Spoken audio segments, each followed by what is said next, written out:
Maurice Dantec, c'est vrai que dans vos livres, en fait, ce que vous essayez, c'est de comprendre le criminel. C'est notamment dans Les Racines du Mal, tout le premier chapitre, enfin toute la première partie, vous essayez de comprendre ce tueur en série, vous essayez d'entrer dans ses pensées les plus profondes.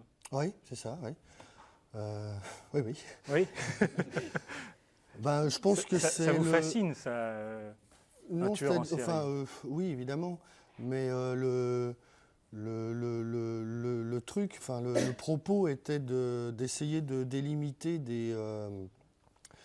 comment dirais-je, des processus qui sont un peu obscurs quand même justement dans nos sociétés ou du coup dans la psyché humaine, quoi.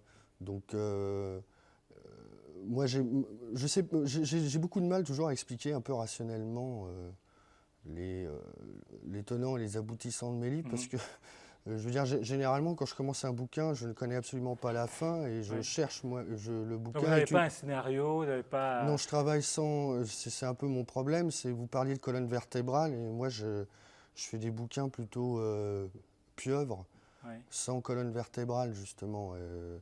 Ou plus exactement, c'est après, au fur et à mesure que j'essaye de remettre les morceaux en place.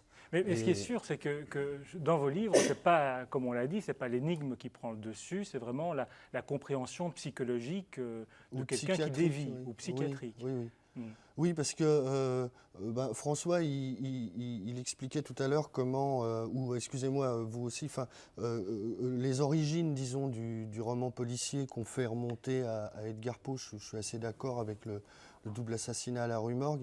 Il y a un truc qu'on oublie parfois de dire, enfin, ou qu'on oublie de se rappeler, c'est que même Poe aussi, il s'est inspiré, j'allais dire, de certains prédécesseurs.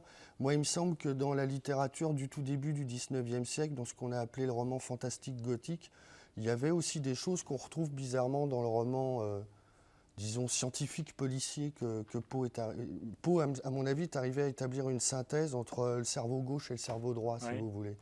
D'un côté, ou Conan Doyle aussi, d'un côté, il y a l'aspect presque rationaliste, enfin rationnel, de l'enquête policière avec les indices, et ça c'était très nouveau à mon avis à l'époque. Puis il y a aussi tout le côté atmosphérique là, Hmm. dont tu parlais, et qui là vient à mon avis directement du roman gothique Oui. de la fin du 18e et du début du 19e.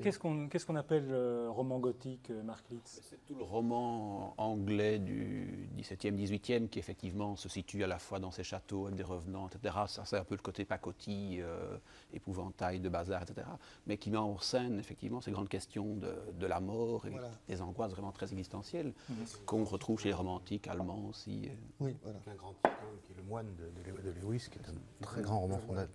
Très grand roman fondateur. Le moine de Lewis, les romans d'Anne Radcliffe, d'Anne l'Italien, Radcliffe, Le secret exactement. du confessionnal, qui sont en fait des vrais ancêtres du roman policier. Parce que c'est vrai ce que dit Maurice, finalement, on l'a un peu rationalisé après le roman comment on l'appelait, frénétique, on disait le roman frénétique ou le roman gothique, mais il est redevenu un peu ce qu'il était à ces époques-là, justement, où finalement c'était le refuge, si on peut dire, de tous les écrivains qui ne voulaient pas faire du roman sur mesure, du roman pour dames, que ce soit pour les Anglais ou les Français. Les Anglais, d'ailleurs, ont été eux-mêmes influencés par les révolutionnaires. Oui. Mais les révolutionnaires, c'est-à-dire que curieusement, ce sont les idées révolutionnaires françaises qui ont donné envie à des romanciers anglais de faire une fiction qui était quand même libérée de tout un tas de contraintes très, très énervantes.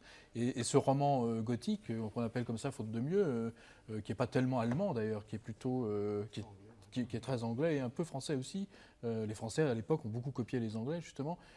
C'est peut-être ça, le vrai ancêtre du roman policier moderne. Il faut pas oublier que Poe était aussi un grand auteur fantastique, plus connu comme fantastique que comme policier, sans doute, puisqu'il n'a fait que 3 nouvelles policières pratiquement, et qu'on voit bien que c'est un auteur qui essaie d'aller dans ses limites aussi, comme chez des auteurs de séries noires maintenant. C'est vraiment quelqu'un qui fait l'expérience des limites, comme on dit, qui essaie de se poser les grandes questions de la mort et d'une angoisse profonde.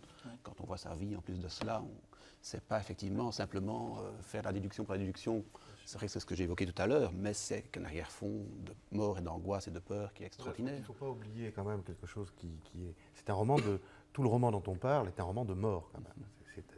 C'est un roman qui tourne précisément et spécifiquement autour de la mort. Alors là, on est vraiment en plein dans la mort, dans votre livre Les Racines du Mal, avec ce tueur en série. Vous pensez qu'il y en a plus qu'on ne dit des tueurs en série? Vous voulez dire en activité? En activité, oui. Ben évidemment, oui. Bah, je sais pas, on est en Belgique, non? Donc vous avez dû entendre parler d'un certain nombre d'affaires récentes. Oui. Mais Qui par prouvent à exemple, l'envi, quand même. le pasteur Pandy, Oui, enfin, celui-là ou qui est d'autres. soupçonné effectivement d'avoir tué plusieurs personnes, vous pensez qu'il y en a beaucoup des pasteurs Pandy en Belgique et en France En Belgique, peut-être. ou est-ce que c'est un phénomène propre aux États-Unis, comme on le pense souvent? Ah non, non, moi j'entends ce genre de sornette depuis quand même pas mal de temps. Excusez-moi. Non, non, mais c'est pas vous qui êtes en cause. Il y a un, je sais pas comment appeler ça, un fond commun de la pensée en kit qui dit, bon, de toute façon, les tueurs en série, c'est un phénomène américain. Donc, ici chez nous, ça n'existe pas. Surtout pas dans notre beau pays de cocagne qui est la France. Donc, non, évidemment, les choses sont... Vous pensez que les Américains sont simplement plus doués pour attraper les tueurs en série, je pense que pour déjà, les ils ont repérer? une police fédérale.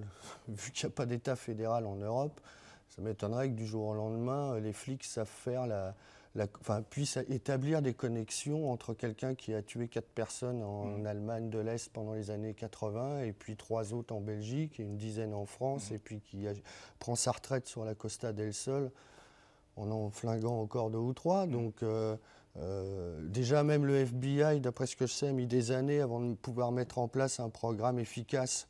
Un programme informatique. Un programme informatique, mais aussi un programme d'enquête psychologique, d'enquête socio-psychologique, enfin tout un tas de données qui sont entrées dans des ordinateurs, etc., avec des types qui sont spécialisés. Bon, il n'y a pas ça chez nous, ça n'existe pas. Quand vous voyez qu'il y a un tueur en série, on sait qu'il est dans 3 arrondissements parisiens et que les flics parisiens en sont à essayer de se demander comment ils vont pouvoir faire des tests génétiques sur les 30 000 ou je sais pas, les 300 000 personnes qui vivent là. Il y a plus, je sais pas quoi. Donc, voilà, donc on préfère, si vous voulez en clair, on préfère retard, pourchasser les dealers de shit dans les cités plutôt que de pourchasser les réseaux de pédophiles, grosso modo.